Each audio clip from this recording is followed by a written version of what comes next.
Perhaps the most powerful force in existence isn't energy, gravity, or even time itself. It could be consciousness. And this isn't just speculation. Some of the greatest scientific minds in history, from Max Planck to Erwin Schrödinger, Albert Einstein, and even Nikola Tesla, have hinted at something profound.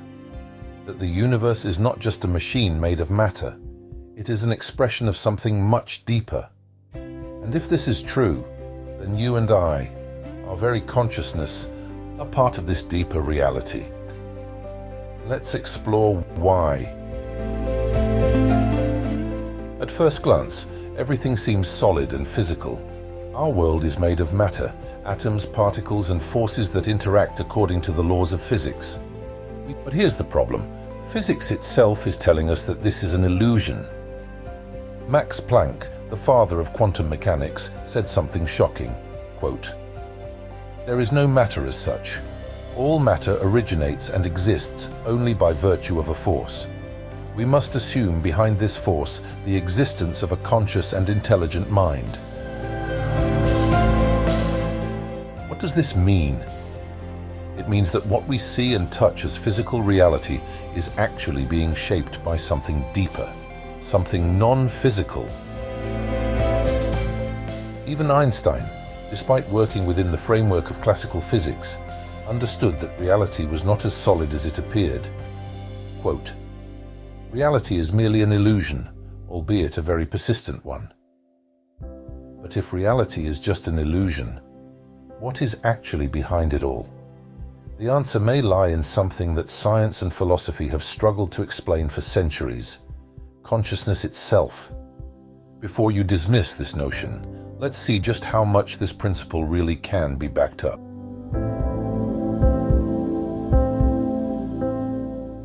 To understand why the universe must have a non-physical source, let's start with the most extreme concept imaginable: absolute nothingness. What is absolute nothingness? It's not empty space, it's not even darkness. Absolute nothingness means there is no space, no time, no energy, no potential for anything to exist. It is pure negation, the absence of all things, and by definition, it is infinitely negative, because it is always less than anything. But here's the catch. If absolute nothingness is infinitely negative, then its natural opposite, the thing that allows anything and everything to exist, must be the polar opposite of this and infinitely positive.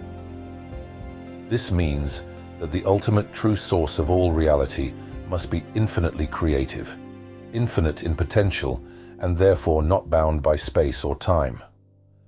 But here's the key insight.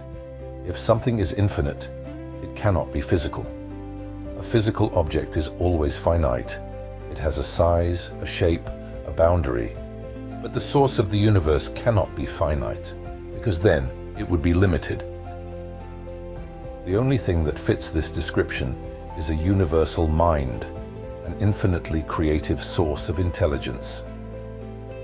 Think about it. If this ultimate source is absolute, then it cannot be more than itself, so all it can do is self-express or self-realize. This is why we should not dismiss lightly the idea that consciousness could be at the heart of all reality. What is consciousness if it is not pure realization?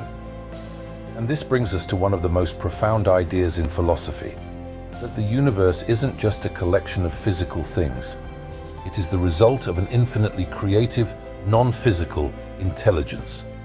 By intelligence, I mean the capacity for the universe to adapt and evolve its emergent properties through information feedback loops that create interactive formations, even to the level of an intelligent self-consciousness, such as in human beings.